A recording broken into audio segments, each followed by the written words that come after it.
Good morning, good afternoon, or good evening, depending upon where you are in the world, and welcome to today's webinar, Edge AI, Managing Your Business to a Better Normal, brought to you by Tech Online, Advantech, NVIDIA, and broadcast by AspenCore. I'm Chris Keach, and I'll be your moderator today. We have just a few brief announcements before we begin. First, the slides will advance automatically throughout the event, and you may also download a copy of the slides by clicking on the green folder icon located at the bottom of your screen. You can participate in our Q&A session by asking questions at any time during this webinar. Just type your question into the Q&A text area located to the right of the presentation window and then click the Submit button. Please note that we'll try to get to as many questions as we can in the time that we have left at the end of today's program. However, if we're unable to get to your individual question today, someone will get back to you after the program is over. Also at this time, we recommend that you disable your computer's pop-up blockers, and at the end of the webinar, we will ask you to complete our feedback form. Your feedback will provide us with valuable information on how we can improve future events. You can also launch the survey at any time by clicking on the red survey button at the bottom of your console. And if you're experiencing any technical problems, please type your issue into the Q&A text area, and we will be glad to offer one-on-one assistance. And now on to the presentation. Edge AI, Managing Your Business to a Better Normal. Discussing today's topic are James Young, Product Management Manager, Advantech. James is the Product Management Manager at Advantech and has always had a passion for computer technology. He has been a pioneer helping customers and partners to enable smart devices, influencing the embedded industries. And joining him today is Barrie Mullins, Director of Technical Marketing at NVIDIA. Barrie is the Director of Technical Marketing for Embedded and Autonomous Machines at NVIDIA, where he is focused on enabling customers and the Jetson ecosystem to bring deep learning and AI to edge systems. It's with great pleasure I now turn this special session over to James to begin. James, take it away. Thank you, Chris. Hello, everybody. So let's jump right on it. So today we're going to talk about a little bit about Edge AI market trends. Then we're going to go a little deeper into different applications, some distribution centers, application scenarios, then back up with some manufacturing site application scenario to show you guys how we deploy our solutions into the different types of vertical markets. So let's get a quick overview for those of you who are not really familiar with Advantech. We were founded in 1983 by our CEO, Casey Liu. So we've been working in the embedded or so-called industrial grade computing platform industries for a very long time. So we serve a really wide range of vertical markets such as telecom, factory automation, healthcare. We actually have around 50% of our business handling healthcare business, and we're working with 27 out of the top 30 healthcare companies worldwide. And we have quite a few products on our portfolio. We have around 1,500 off-the-shelf standard products alone, and that's not all. Most of our products, we have 90% of our products that are custom-made, dedicated for our customers. So, we have a really multiple experience with industrial PCs and how we serve the industrial or embedded market. So we are the biggest embedded computing company in the industry. We own 32% of the market share. And just last year, we reached $1.8 billion in revenue. We have quite a few manufacturing sites in China and Taiwan, so we do different types of products, manufacturing process in different locations, and we also have a Milpitas facility to do integration, so we can do all kinds of integration or product manufacturing for our customers' needs. So this is a quick brief overview of Advantech. So now I'm going to turn it to Barrie so he can introduce a little bit about NVIDIA. Yeah, thanks, James. This is Barrie Mullins from NVIDIA. As some people will know, but maybe not everybody, NVIDIA is a computing platform company, and we're really at the intersection of graphics, high-performance compute, and AI. NVIDIA pioneers accelerated compute and computing to solve problems that normal computers cannot solve. And for Edge AI, which we're here to talk about today, and all Edge AI systems, NVIDIA brings together graphics for simulation, rendering and perception with high-performance compute to fuse and process sensor data, and then to apply AI that provides insight and analytics. We're delighted to be here with our partner Advantech today, and James will walk you through the agenda, and we'll tag team back and forth. So thank you.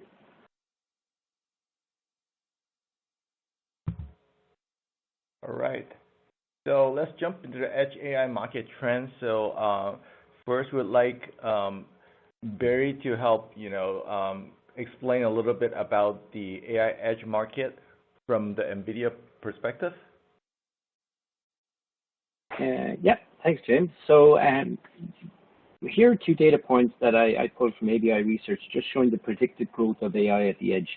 On the left, you can see it shows that there's already been an adoption of AI chipsets, and this is continuing to grow rapidly over the next number of years. And on the right, it's showing where the traditional model of AI devices being used within the cloud. This has started to shift to being split with devices at the edge. And by 2024, it's predicting that over 60% of the devices that will be running AI will actually be on the edge. And this is critical for people who are developing products that want to include AI somewhere in their systems, because the edge is the first place where you could actually apply this. And James is going to talk about why moving to the edge is so important. Thanks, Barrie. So let's put a little more images into you guys with what Barrie just mentioned. So this is how AI works traditionally. So all the devices are connected to the cloud. So the data is being, sensor data are being transferred back and forth from the actual device to the cloud. That's how it traditionally works. So Barrie was talking about, the market's been shifting. So why moving to the edge computing market? So here it is. Why we add a middle layer edge in between the cloud and the devices for a few reasons. So because nowadays, the technology is blooming, all the data, sensor data, images, videos, they're getting bigger and bigger. So it's been quite a bit of bottleneck when we're trying to send all these data back to the cloud to do analysis and send back the result or, inference instructions back to the device. So, simply that's just not fast enough. So that's why we put the edge in between and keep the edge devices closer to the application, closer to the actual device that needs to react to some decision-making points. So that would yield a higher performance, lower latency for data transferring analysis in the cloud. Real-time analysis is really important. It takes a really important role within the AI infrastructure, because everything has to be, all decision needs to be made on the fly in real time. So latency performance is really important. And reducing data hosting costs. So some of you may know, hosting data in the cloud, it requires, bandwidth, calculation, capacity, all that. With all those big data, so the cost is going up quite a bit. So there are a lot of people shifting this into the edge so they can get the device, all the data in the edge, so they can reduce the cost of hosting all those data and performing the analysis from the cloud. And also more secure, because a lot of the edge layer of the products or solutions, they're closer to the application, they're in a private environment, so all the data is more secure, so they don't need to worry about breaches or people hacking into a data center to get all those confidential information from from the cloud. So these are some of the reasons why this edge market is blooming and the market is shifting from cloud to edge. So I'd like to show you guys a little bit about the edge computing in the US market in specific. So this is showing how the market is like throughout 2025. So, there are a lot of different applications trying to leverage AI, manufacturing, energy and utilities, IT and telecoms, healthcare and life science, consumer appliances, transportation and logistics. All of these can leverage AI, but there are even more different applications or vertical market can leverage edge computing as well. These are just, the major key vertical markets that, we're looking at. But if you look at the data, manufacturing is actually the biggest chunk among all. So this manufacturing part is projected to grow to $360 million in 2025. So that's quite a jump from right now to 2025. So you can see the market is blooming, especially in the manufacturing sites and also distribution center, an example. All right. So Barrie, why don't you share some insight with us from the NVIDIA point of view about how edge AI is being leveraged in different vertical markets and applications? Yeah, so just to kind of throw some real hard data on the kind of proof points we had is here at NVIDIA, we're also seeing this momentum and growth across many different applications for edge AI and the adoption of Jetson. And today we have over 500,000 unique developers using the Jetson platform. And this is measured by activity on our forums, downloads of our Jetpack software, and other metrics and data points that we have to back that up. Of these developers, we have over 3,000 commercial customers designing and deploying products on the Jetson platform. And you can see here from delivery to manufacturing, retail to healthcare, the Jetson platform is really being adopted in many different cases and allows customers to uniquely apply AI in their edge systems. A couple that I just point out is, from a diverse perspective, is anything from a delivery robot that works in an unstructured environment and needs to be able to navigate pavements, interact with people, through to manufacturing, which is one of the largest growing areas that James just talked about, where we have robotics that may be part of logistics, may be part of optical inspection, and may also do manipulation as part of the manufacturing process. So very broad application space. And then we apply vertical software to sit on top of that, which I'll talk about in a couple of slides. I'll hand you back to James to talk about the rise of manufacturing in Industry 4.0. Thanks, Barrie. So as we mentioned earlier, manufacturing has been blooming in regards to AI and IoT. The rise of manufacturing 4.0, why and what caused this change and evolution? Because the continuous needs of productivity increase. In a manufacturing site, constantly pumping out products, to ship is definitely one of the key. And we want to do it better and better. So in order to do that, we realized we need to start using some machine to do it faster and smarter.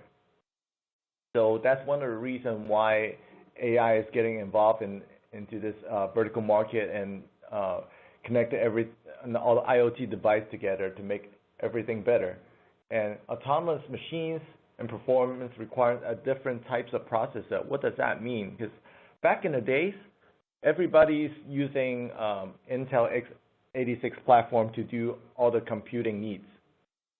So when, in the perfect world, everything it's just doing fine until, now we have more and more types of analysis all the pictures, images, videos that we have to do real-time analysis.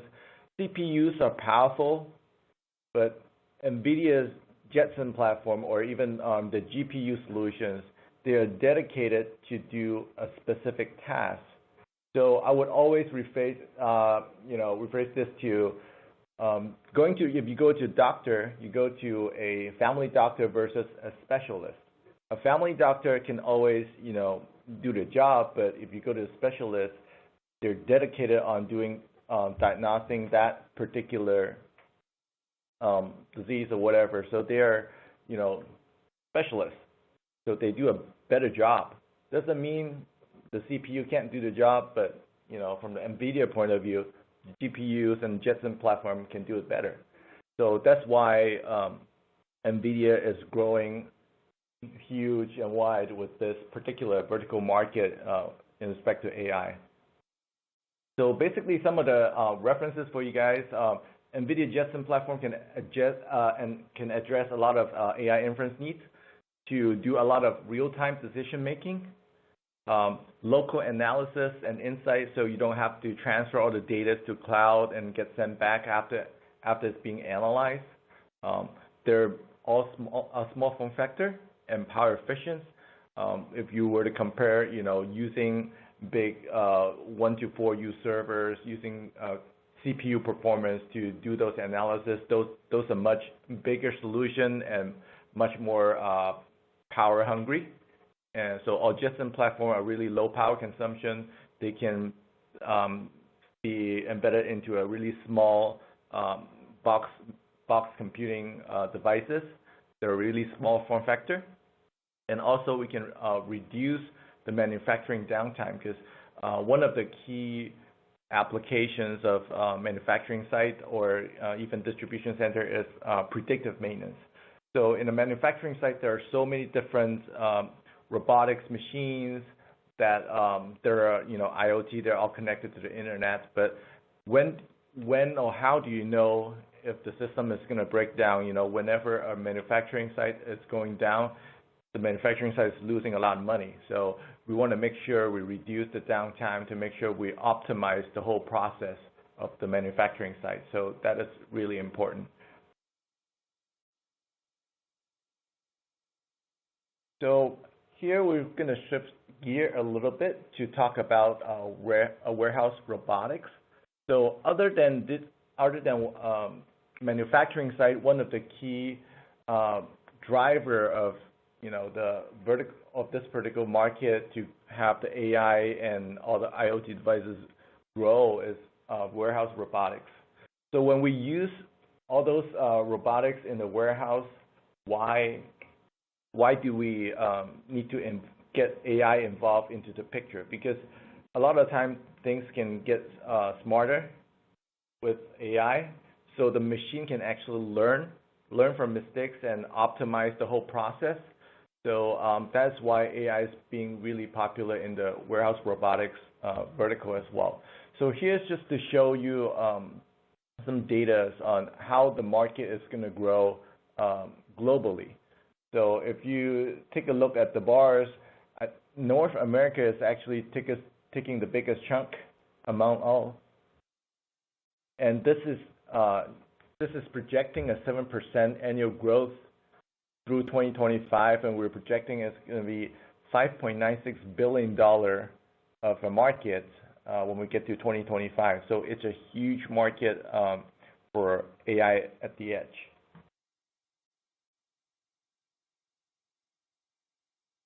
So why warehouse robotics? So mentioned a little bit earlier about incorporating AI to optimize processes.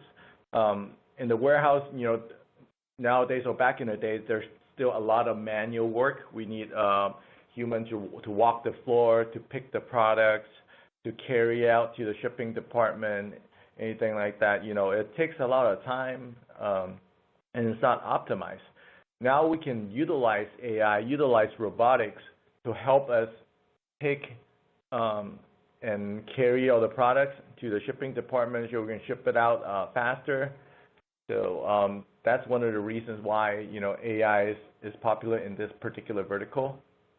increase productivity, of course. The faster we do, the more optimized it is in the warehouse, the more products that we can ship, the more money we can make, right? And also reduce human errors. So there are a lot of times, products that are misplaced, they're damaged, so we can reduce that kind of human errors. So one little thing is, COVID-19 is actually speeding up the growth of this warehouse robotic AI market. The reason being, during this pandemic, a lot of companies have to shut down. We can't go into the office to work. So a lot of warehouse manufacturing sites, they're all closed. So what AI can do is, by using machine, you don't have to be physically in the office or in the warehouse. You can remotely access all those machines and have the machines do the job. So if you look at, the market today, everybody knows Amazon. Amazon is doing better than ever during this pandemic because everybody has this stay-home orders. Everybody's ordering things online.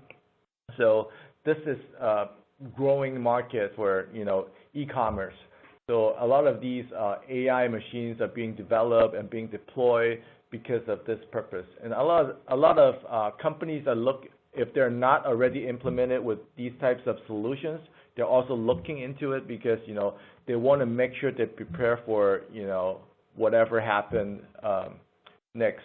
What if there's going to be another COVID-20 or whatever, then they're prepared for it. So the business can still go on even though, they don't have to be physically in the warehouse or in the office. So, that's really important to set things right, to be future-proof.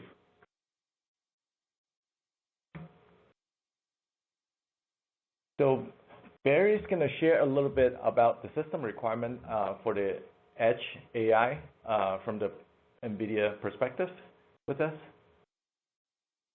Yeah, so it's easy to talk about AI. It's a lot more difficult to design it or to put it in place. And there are some major requirements that designers and developers need to think about as they go down this path and they want to build out these systems.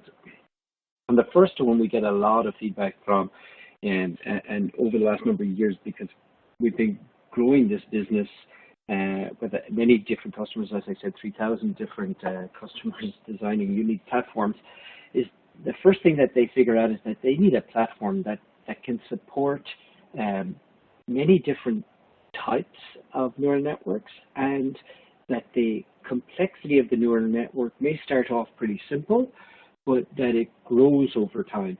And they need a platform, and they need to figure out those requirements of how do I get something that I know will work today for the algorithms I've got, and then after I deploy it and I upgrade it and I learn more and I train more and my algorithms get more complex, how do I make sure that the platform I've got today will actually work in the future for tomorrow's algorithms?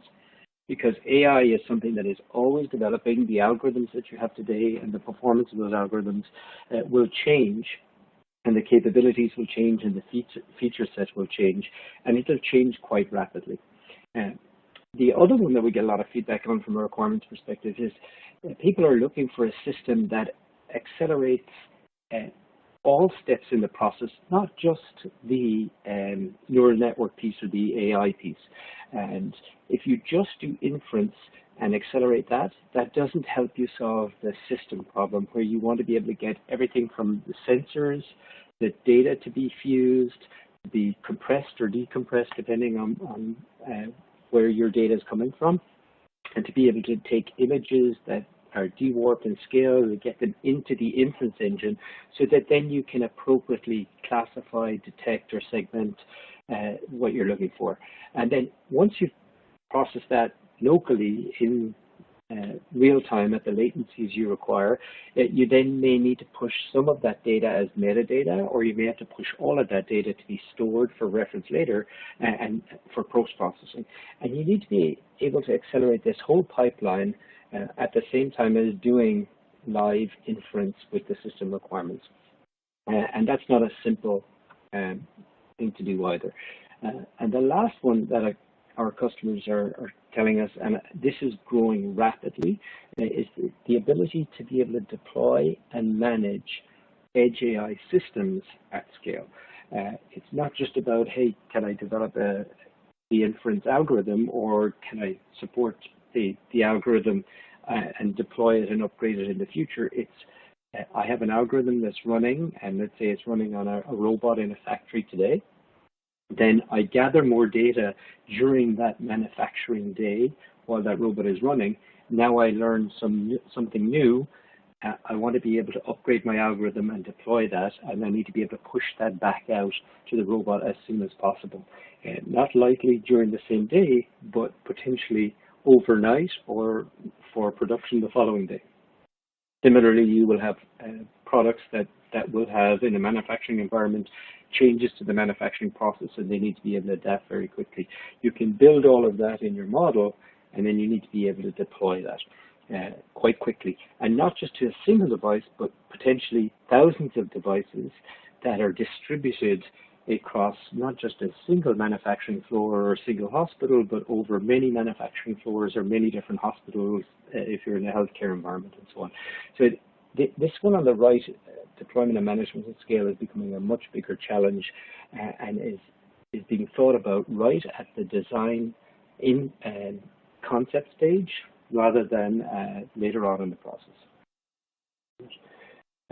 Now, with those things in mind, we have developed Jetson to be a software-defined platform.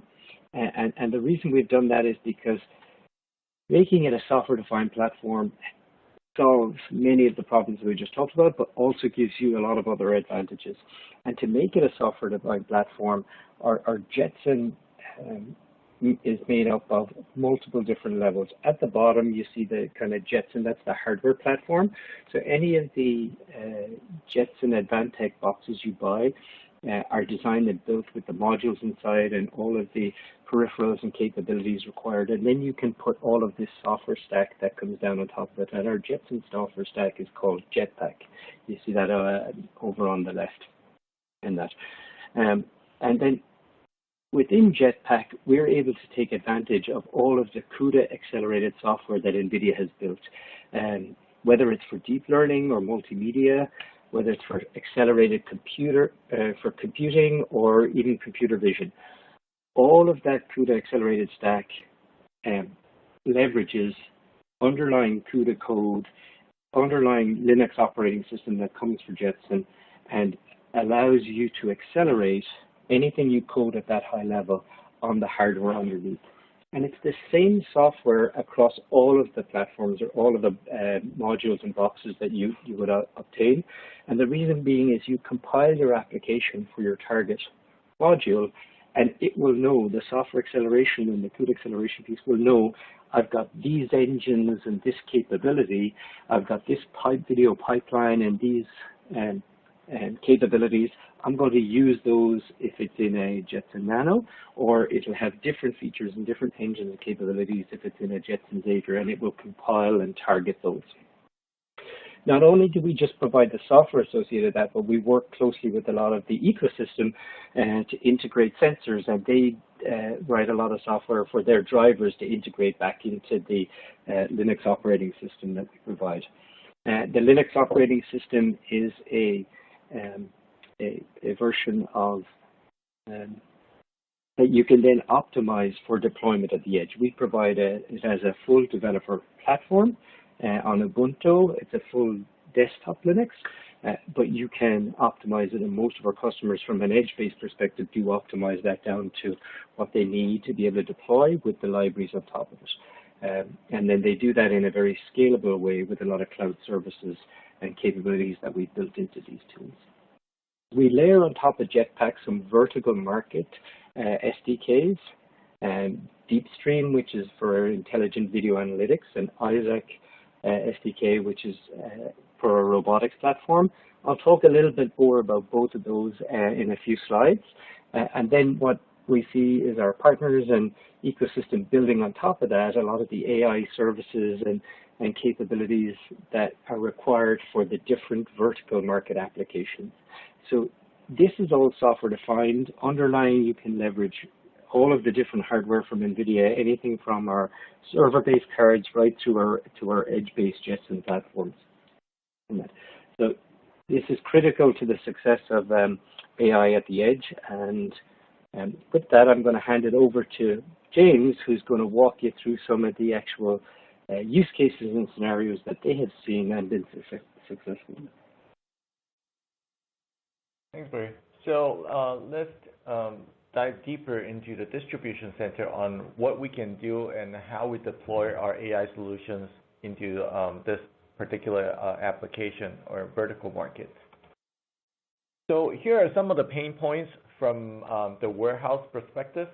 So inefficient picking. So, we're using human to pick the products, carry it around from, the receiving department to the inventory location, then, pick it from the inventory location to the shipping location.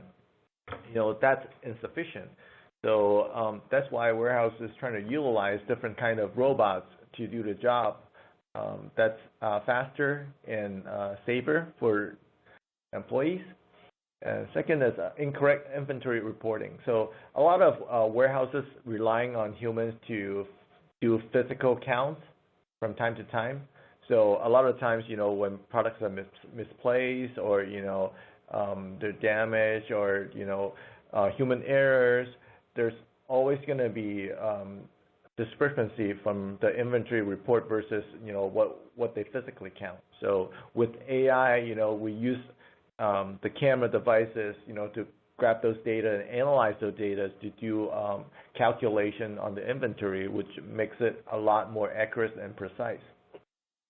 And manual data entry. So when receiving products, we have to have humans scan all the barcodes, counting how many products that we receive, things like that. A lot of times we can utilize AI to do all those scanning automatically with robots. So it makes it smarter and more accurate. Inventory misplays, I mentioned that earlier. Maybe we pick the product and figure out, that's something that we no longer need, trying to put back into the inventory and we place it in a different aisle instead. Then later on nobody can find it. So it happens all the time. So with a robot, they already have a map in place. They know exactly which product is going. So they just bring that right to the correct location, so there's no error there.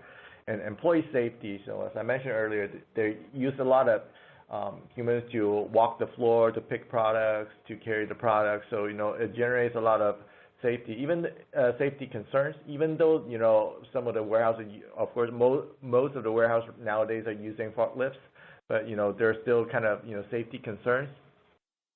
And for humans to pick up big and heavy, bulky products, sometimes they may hurt themselves as well. So there's a lot of concern. But by replacing those duties with robots, then we can eliminate that.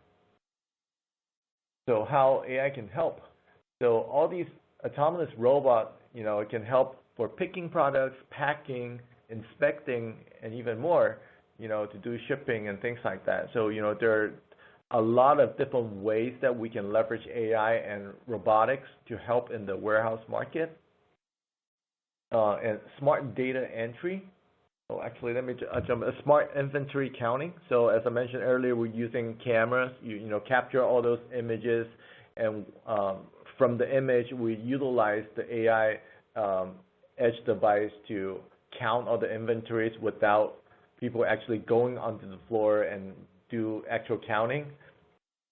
Smart data entry, so basically when products coming in, we use cameras, sensors, anything like that to capture all those data, to enter all those products information into the system. So without human typing in, different product name, description, part number, there may be error here and there, and it's not as optimized.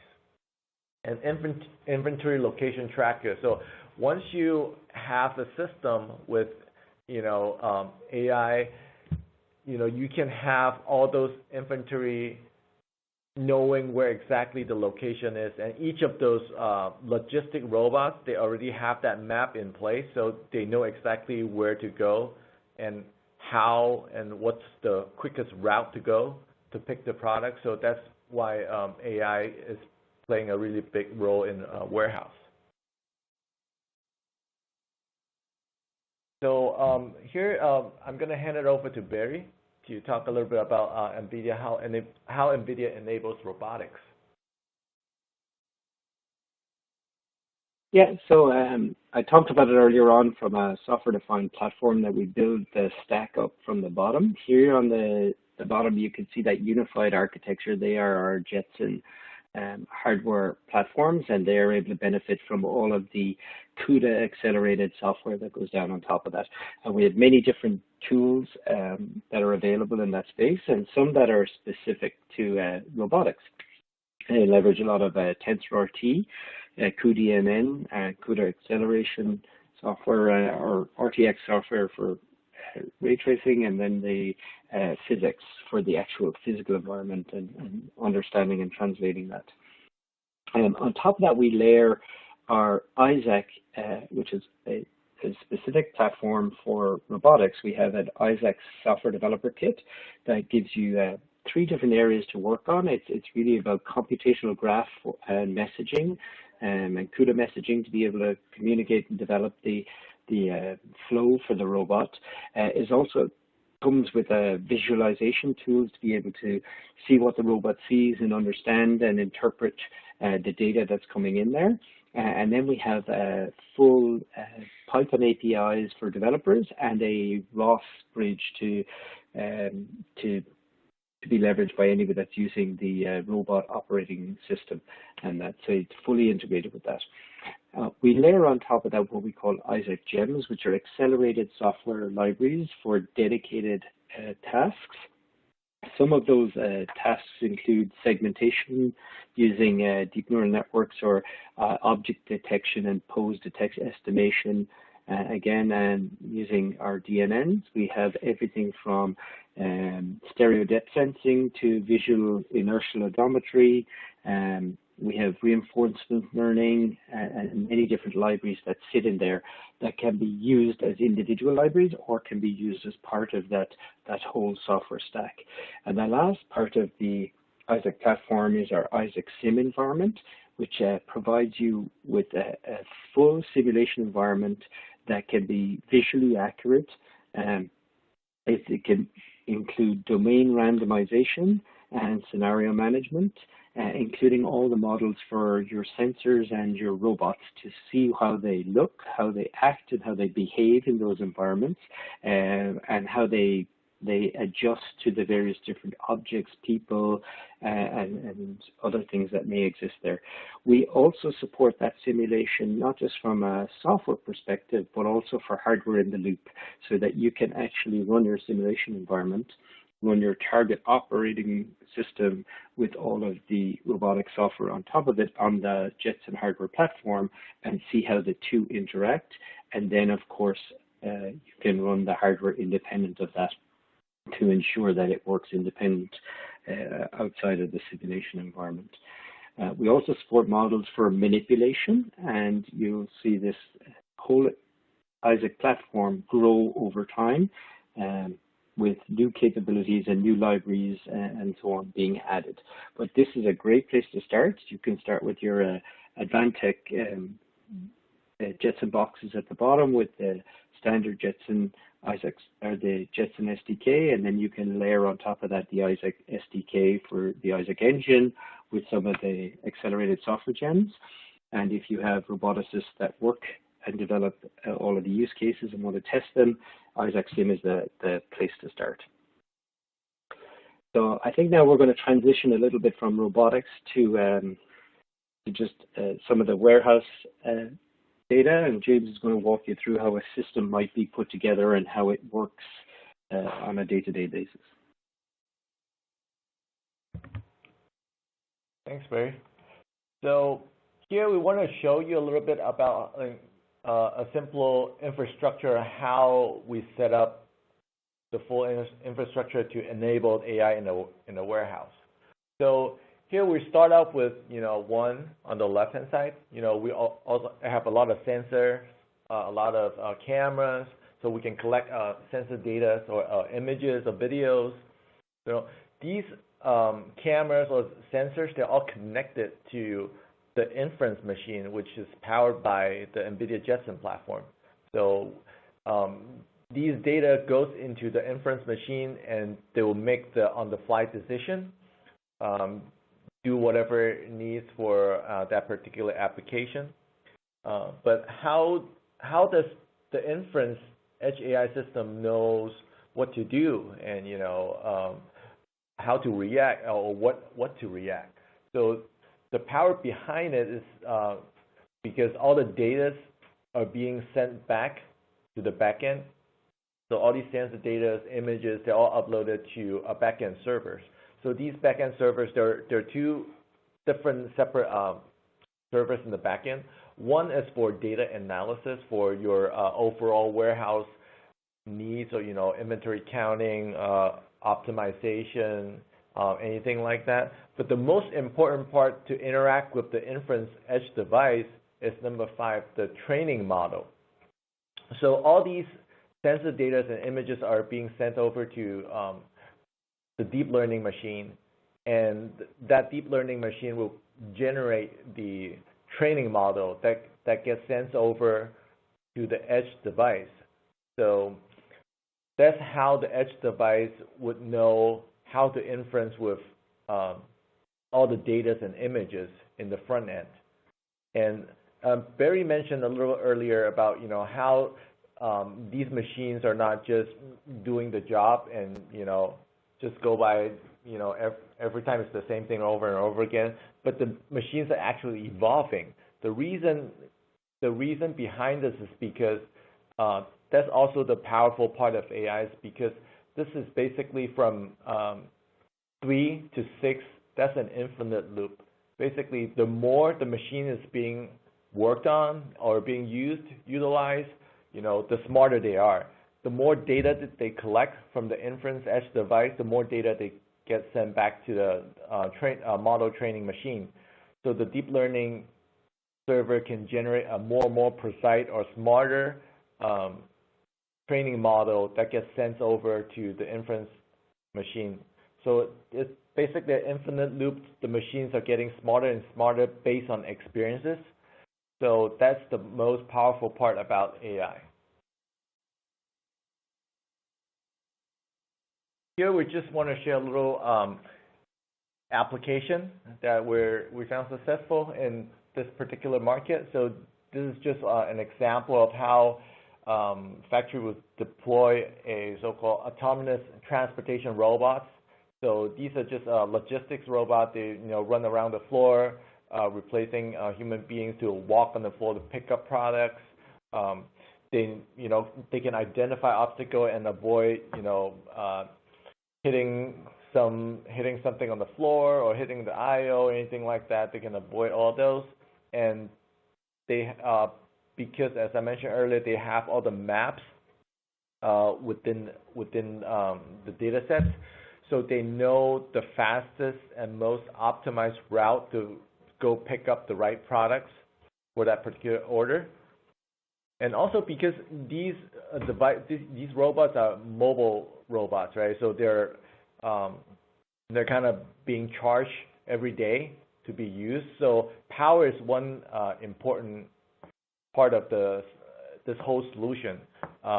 Being able to utilize the NVIDIA Jetson platform with low power consumption is one of the keys. So these robots are able to stay on for the full working hour of 8 hours throughout the day to pick up products, send products here and there, walk the floor. So this is why NVIDIA Jetson platform is so powerful, because they have really high performance, but yet low power consumption. Is optimized for this particular types of applications. And with the Advantech MIC products, because it's a fanless-based solution, it's a little more rugged than a traditional box computer. So it's great to be placed inside robots like this with minimal airflow, and with a mobile robot, you have to survive with some kind of shock and vibe, different voltage requirement. That's why these types of fanless small boxes powered by low power consumption NVIDIA Jetson platform is most ideal for that particular application.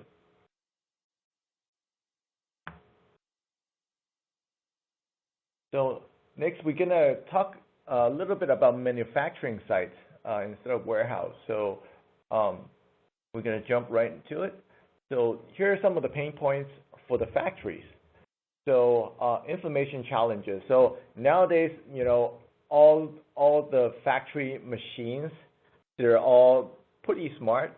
They're all connected to the internet. They all collect data on their own. But what are you going to do with all the data?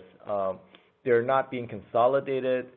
They're not being sent to a centralized location to do the full factory analysis. So what are you going to do with all those data that you collect within each of the devices?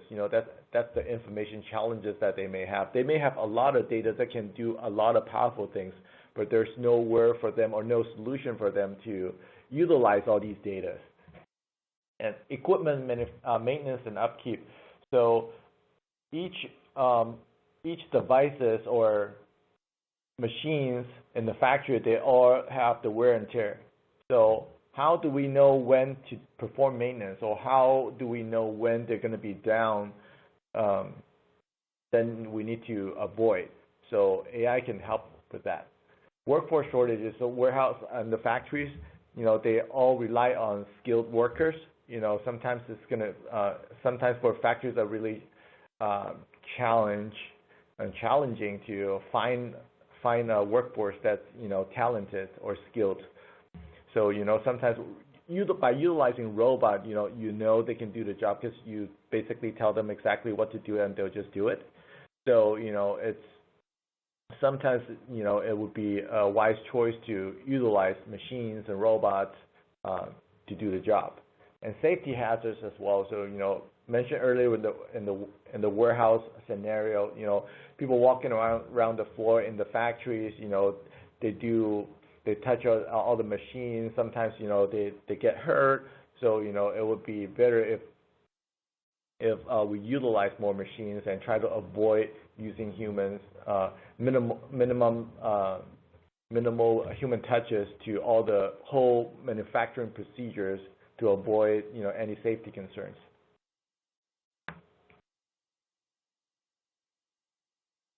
So here's to put it in perspective. So as TSMC is a really well-known Taiwanese-based company.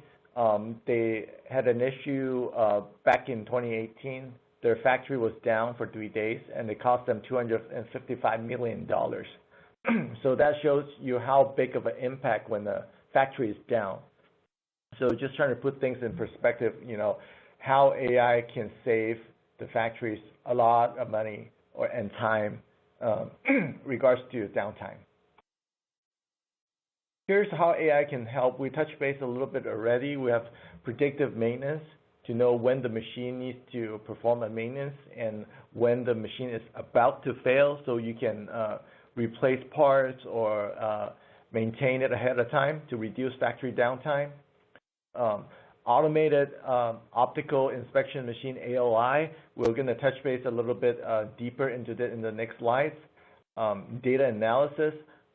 All the machines that are collecting data, images, videos, AI can help analyze the whole data and provide suggestions on improvements, how to optimize the whole flow, things like that. We can minimize the human touches to avoid any mistakes. And last but not least, like personal protective equipment, PPE. Basically what it does is, by utilizing all our cameras, we can detect if all the workers, all the employees in the factory, if they're wearing protective gears, making sure they're good and safe.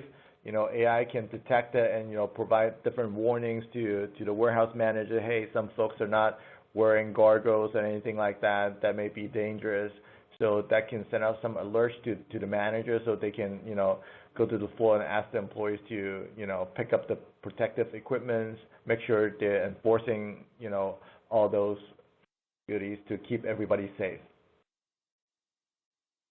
So I'm going to pass that along to Barrie to talk about how to enable the intelligent video analytics. Yeah, so similarly to the robotics stack, we have a stack called DeepStream that runs our intelligent video analytics. And this can be used, again, on top of Jetson, and you see that there shown at the unified architecture at the bottom, and leveraging all of the CUDA acceleration software. On top of that, we have the SDK that includes a full pipeline capability for perception and Docker containers, and allows you to do analytics. It also connects back up into the cloud infrastructure from a number of our partners. And then we put our DeepStream containers and accelerated software libraries that you can leverage back down on top of that, and include some that are pre-trained using our transfer learning toolkit. And we have specific networks that you can start with and then leverage those, and you use those to build and customize with your own data. And they include things like PeopleNet and VehicleNet for some of the parking and traffic management infrastructure. But we also have other ones that do stereo depth and different recognition, and we're continuing to build up this library set here. So again, a dedicated software stack that takes all of the video pipeline, combines it together, allows you to put AI in there and manage that over time. Now, let's just talk briefly about how this warehouse infrastructure comes together. James? Thanks, Barrie. So, this slide would look familiar to you other than, the background pictures.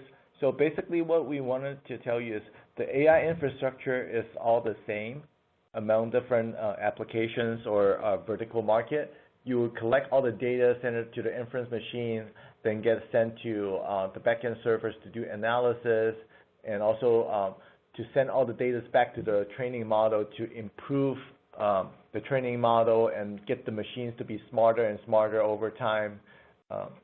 So that's, the basic concept of how you deploy the AI solution within different types of vertical market. And so the message here is just that, they are the same on how we implement the whole infrastructure. So Nick, to complement that, James, I've got a slide here that kind of shows an example of how it's been put together by some of our customers, where they have cameras on the left looking at items that they're inspecting. It goes through that Jetson GPU acceleration system, leveraging DeepStream and the CUDA acceleration to be able to segment, classify, and detect, and that's what it does on a daily basis. It does provide data back up with the infrastructure so that it can manage the system, manage the workload, and multiple different devices across that whole platform, and it provides all of that data offline as well for enterprise services to be able to provide data analytics and visualization. And then any updated models get pushed back out and come back down to that system. So it is a closed loop system. It does benefit from anything that is cloud native to be able to manage and deploy that software and to be able to maintain it while it's out there. James, I think you've got an example to show this in operation. Yep, exactly. Thanks, Ray. So this is an example of the traditional AOI machine on how it's being deployed. So basically utilizing x86 platform to do comparison live. So when the silicon gets sent over to the machine with the camera looking at the silicon, it will look for defectiveness, right? So on the current AOI machines is using, for example, images to do comparison. If you see anything different, you can get a yes or no answer. It's good or bad. But it's good that it does the job. It's better than utilizing human eyes to do comparison. But what AI can bring on the table can help improve the whole scenarios is how this goes. All we're doing is adding an AI edge device behind the traditional IPC that's utilizing the machine, so you don't have to swap out your whole factory equipment for that purpose, and we're just adding a device, AI edge device on top to enable AI into the mix. So once we enable AI, we're not just being able to tell if the product is defective or not. It's not a simple yes or no answer. It can tell you a lot more. For example, it can tell you where exactly the defectiveness is. Then it can also analyze where exactly this defectiveness is being take place throughout your whole manufacturing process. So basically, it can provide you suggestion and improvement on how to avoid things to happen again. So back in the days, you have a yes or no answer. Oh yes, this is defective, and you scrap the products. Versus nowadays, you have the AI. It tells you exactly where it went wrong. You may be able to focus on that and fix the products to avoid scrapping any products that you don't need to, and also optimize the process and go back to that particular process and see where exactly is the issue and fix the issue to make sure you increase all the yield rates of your products. So that's the powerful part of the AI. So that kind of sums up what we want to share today. So here are some key takeaways. So first is the system must be designed to run today's and tomorrow complex machine learning models. So machine learning models, we can think of traditional algorithm development. So it does the job, the same thing over and over again. But with AI, the difference is the model and the algorithm is constantly evolving based on experience and based on how long it's been running. So the model is going to be smarter and smarter to optimize the whole process or yield rate or accuracy. So it's going to be more precise. Select a platform that will accelerate the whole application. So when you look for a solution, you don't just trying to look for something that serves one part of the system. You want to make sure you have the whole thing to support the whole picture. Partner of experienced experts. Machine learning and deploying AI, it's not a simple task. A lot of things need to get involved. So having a good partner to supply, your software needs or hardware needs is really important. Knowing what they're doing and knowing how they can solve your issues, resolve your pain points is the key.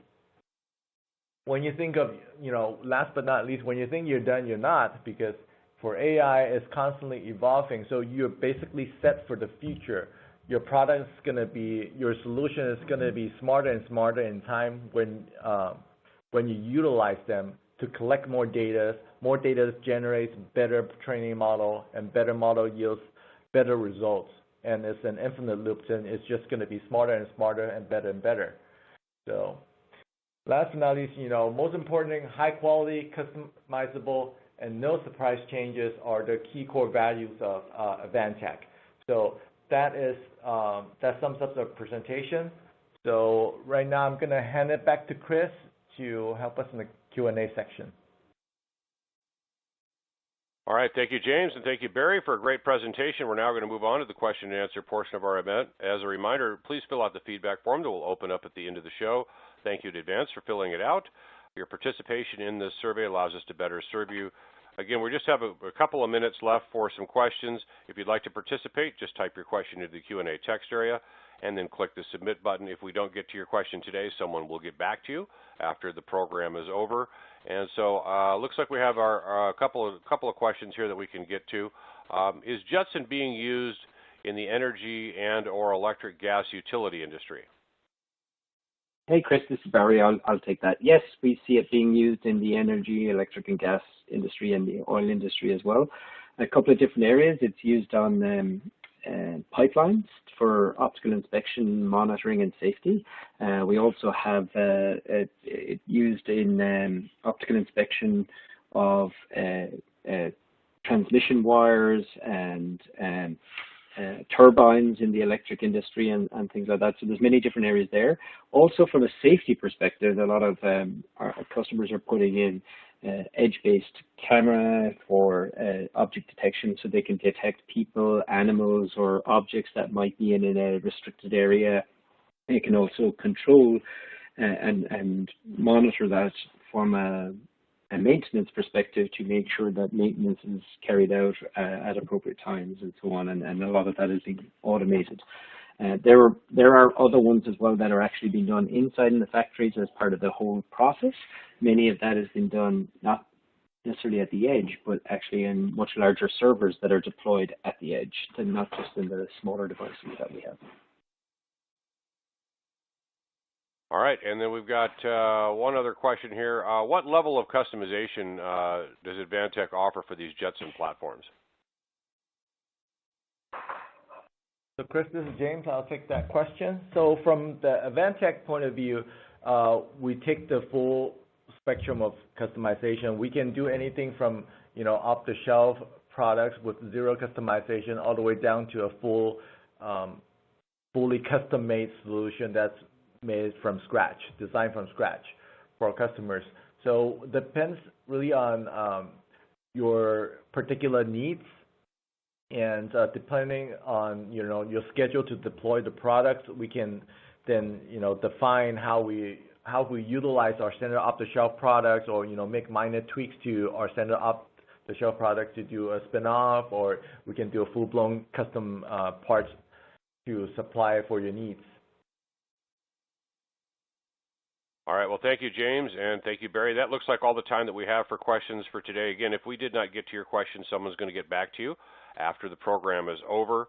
And for more information related to today's webinar, please visit any of the resource links available in the green folder icon at the bottom of your screen. Within the next 24 hours, you will receive a personalized follow-up email with details and a link to today's presentation on demand. Once again, we'd like to thank you for attending today's webinar, Edge AI, Managing Your Business to a Better Normal, brought to you by Tech Online, Advantech, and NVIDIA.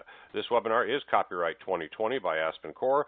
The presentation materials are owned by or copyright by Tech Online, Advantech, and NVIDIA, and the individual speakers are solely responsible for their content and opinions. On behalf of our guests, Advantech, and NVIDIA, I'm Chris Keach. Once again, we'd like to thank you for joining us, and we hope you have a great day.